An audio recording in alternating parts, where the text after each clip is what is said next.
They say that things move fast in the world of tech, and they sure ain't kidding. The fresh new OnePlus 8T is here to replace the older OnePlus 8, which came out just 6 months ago. Although this time around there's no OnePlus 8T Pro, which means that your 2020 OnePlus lineup now consists of the 8T and the original OnePlus 8 Pro. Question is, of course, which OnePlus smartphone is going to be best for you? Well, let's do a full side-by-side comparison so we can see how they stack up for the camera tech, the performance, battery life, everything that you need to know. And for more on the latest greatest tech, please do subscribe and ding that notifications bell. Cheers! So first up, there is no way in good faith you could describe either of these smartphones as compact. That said, the OnePlus 8T is the more miniature of the two at just 6.55 inches compared with the 6.78 inch OnePlus 8 Pro. Besides the obvious size difference, there are a couple of other ways to tell which one is which as well. So for instance, the OnePlus 8T has got slightly more rounded corners compared with the older 8 Pro for a slightly more comfortable hand feel. Although to be fair, the fact that the OnePlus 8T is more comfortable to use is more likely to be down to its smaller stature. And on the OnePlus 8 Pro, you'll also notice that the screen just bends ever so slightly around the edges as well. It's a slightly curved display, whereas on the OnePlus 8T it's completely flat. As for the actual materials, well, it's Gorilla Glass 5 both front and back on the OnePlus 8T and the OnePlus 8 Pro as well. Not that you'd really know that when you have a squint at the back of both of these smartphones, because they've got this lovely matte finish, this kind of frosted glass. And one of the benefits of that, besides looking pretty damn lovely, is the fact that they're actually quite resistant to fingerprints, so you won't get lots of greasy marks all over them. You will have to give them a buffing on your pants every sort of couple of days or so, but they're nowhere near as bad as those mirrored glass smartphones. You've got a choice of 3 different colours here with the 8 Pro. You've got this glacial green version, otherwise you can also get it in ultramarine blue or onyx black.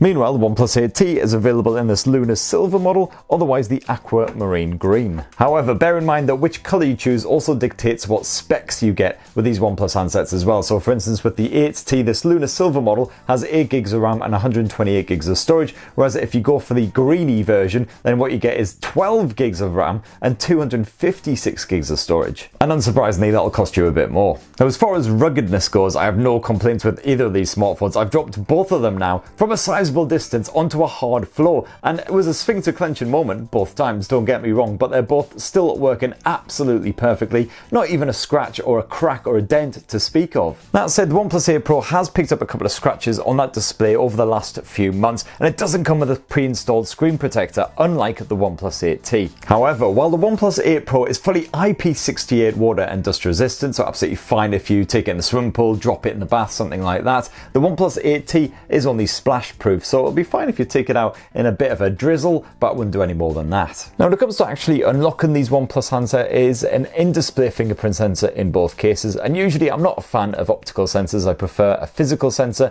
but you know what, the OnePlus 8 Pros has been doing the job for months now. I haven't had to reset my prints or anything like that, which has been a bit of a blessing, and so far, touch wood, on the OnePlus 8T seems just as responsive and accurate. And you do have full face unlock support as well, so if for whatever reason your hands are a bit grubby or whatever, as you can see, a quick tap of that power button, it scans your mug and you're basically straight into your desktops again. Now let's move on to the software, and at the time I'm shooting this, the OnePlus 8T comes with the latest version of OxygenOS, OxygenOS 11, on top of Android 11, fresh out of the box. Meanwhile, the older OnePlus 8 Pro is still running OxygenOS version 10 on top of Android 10, but you've got many of the same features here. You'll notice that quite a lot of the differences are aesthetic. So for instance, the settings menu looks a lot nicer in my opinion on OxygenOS 11, and as you can see, everything in the settings and in the OnePlus apps as well sort of shunted down a little bit, so it's easier to use one-handed. Definitely a good thing considering these phones are absolute beasts. But of course, naturally, that OxygenOS 11 update will be coming to the OnePlus 8 Pro imminently, along with Android 11 as well. So you'll get the same software features on both smartphones, basically. And if you want a closer look at the best bits of OxygenOS 11, definitely go check out my full tips and tricks guide, which is live right now. Now, the display tech is very similar on both these smartphones as well. You do get a gorgeous AMOLED panel on both of these handsets. Of course, it is bigger on the Pro with a 6.78 inch display compared with the 6.55 inch OnePlus 8T. And of course, you do get that flat finish on the 8T versus the slightly curved effort on the Pro. Besides that, the main difference is the resolution. You've got a Full HD Plus finish on the OnePlus 8T, whereas it's bumped up to a Quad HD Plus resolution on the OnePlus 8 Pro for super sharp visuals. That said, even when watching very high definition video side by side on the 8 Pro and the 8T, there's minimal noticeable difference, to be perfectly honest. You have to squint really hard to sort of notice the finer details on the 8 Pro. And the 8T is certainly great for watching a bit of movie action on the go. Both smartphones are capable of producing incredibly natural looking colours. You've got a just noticeable colour difference of just 0.3, so yeah, really realistic, natural looking visuals. That's helped along by the really sharp contrast on both these smartphones as well. They're actually both HDR10 Plus certified. At the time I shot this video, although you can only get HDR content on Netflix on the Pro, the 8T hasn't been certified yet, but that should be coming very soon indeed. And if you jump into the display settings on both of these smartphones, you've got loads of bonus modes to play around with. For instance, the vibrant colour effect, which you have on both the 8 Pro and the 8T, and this just gives those colours a real boost, which, as you can see here, working on the 8 Pro alongside the 8T does really make an impact. As usual, if you dive into the advanced section as well, then you can go to screen calibration. As you can see, they're both set to natural at the moment, but you can boost them up a little bit with the vivid setting. Otherwise, dive into advanced, you've got the sRGB, the AMOLED wide gamut setting, display P3 as well. And from the advanced settings, you can also change the resolution of the 8 Pro, bump it down to Full HD Plus to match the 8T if you want to preserve battery life. And both of these displays support a 120Hz refresh rate, although as you can see from the little bit of blurb here, the refresh rate is actually switched between 60 and 120 depending on what you're doing in order to preserve battery life when needed, but you can bump that down to 60Hz full time if you do want to get a bit more power efficiency on the go. You do have a stereo speaker output on both the 8 Pro and the OnePlus 8T as well, although I would recommend connecting a pair of headphones if you do want to get a decent sound experience. Of course, you don't have a headphone jack on either of these blowers unfortunately, so you are stuck with Bluetooth, but you do have a good bit of Dolby Atmos support, which you can dynamically tweak the sound based on what you're doing, watching a film, listening to music, whatever. And as for the storage, well, that's your choice. Again, based on which color you get either 128 gigabytes of storage or 256 gigs, if I can actually find the storage section. Here we go. So plenty of space for all of your media and files and such forth, even if you go for that base model, although there's no micro SD support for expanding that. It's also worth pointing out that you've got the faster UFS 3.1 storage on the OnePlus 8T compared with the older UFS 3.0 on the OnePlus 8 Pro, so it's slightly more efficient at the write-in speeds and also a bit more power efficient too. And that's particularly good news if you're burst shotting a lot of high-res photos. It just means it's a little bit quicker and faster with the actual processing. Now, what you get stuffed inside both of these smartphones is the Snapdragon 865 premium chipset from Qualcomm. You don't get the Plus model here on the 8T despite previous rumours, but to be fair, not many manufacturers have gone with that.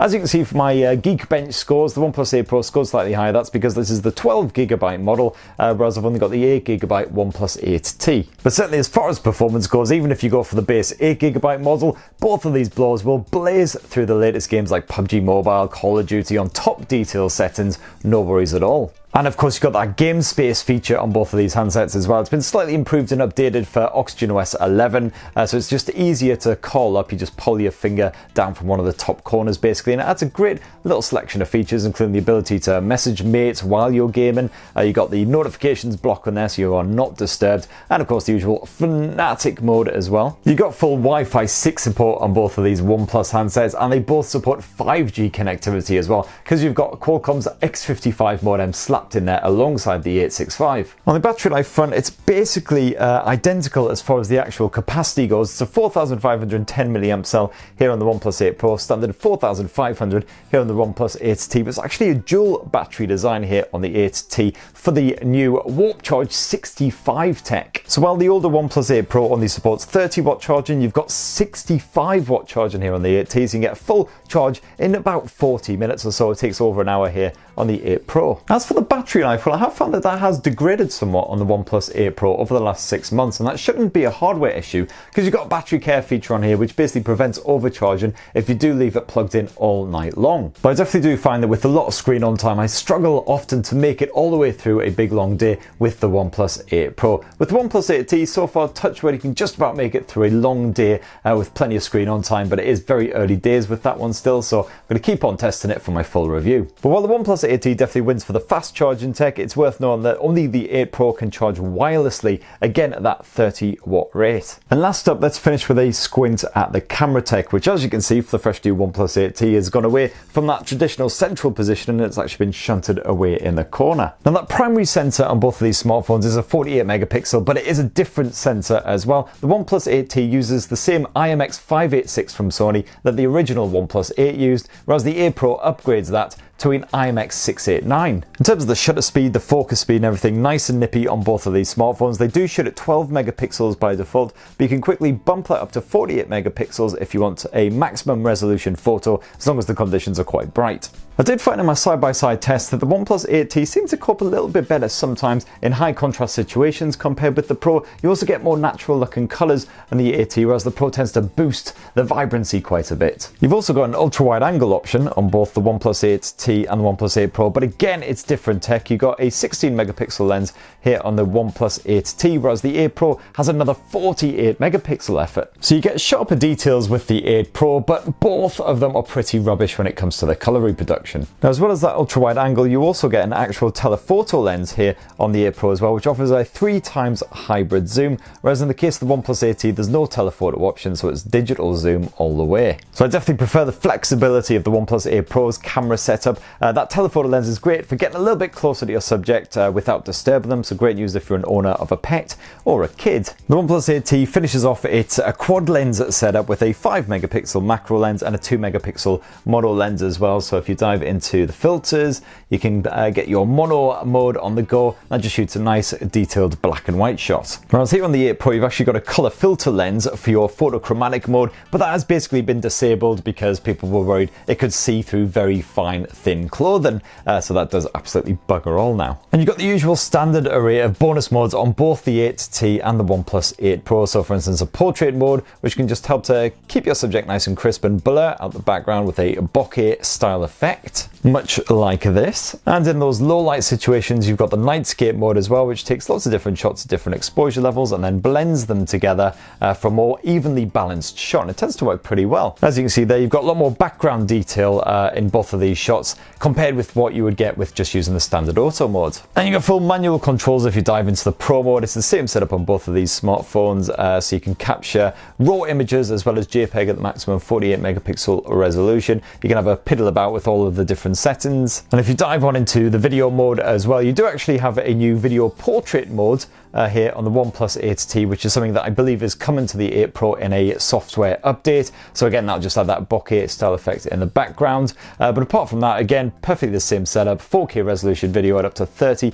or 60 frames per second. Otherwise, you can see here, only the OnePlus 8 Pro offers an HDR mode, which is ideal if you've got strong contrast situations. It doesn't make a massive amount of difference, but it does help just a little bit to help brighten up those darker areas. And last up, if we flip around to the front-facing camera, it's a 16 megapixel snapper in both cases. As you can see, it's sort of fairly wide angle view and everything. You've got the usual portrait mode, smarts and all that good stuff. And it doesn't really matter which phone I use, to be perfectly honest, it still looks like I'm in mental anguish. And that, deep breath, right there is how the OnePlus 8T stacks up against the older OnePlus 8 Pro. So which smartphone are you tempted by? As you can see, quite a few differences between the two, and sometimes the 8T is better than the Pro, sometimes the Pro is better than the 8T. So it'd be great to hear your own personal thoughts and preferences. Slap them down in the comments below. And for more on the latest greatest tech, please do subscribe and ding that notifications bell. Cheers!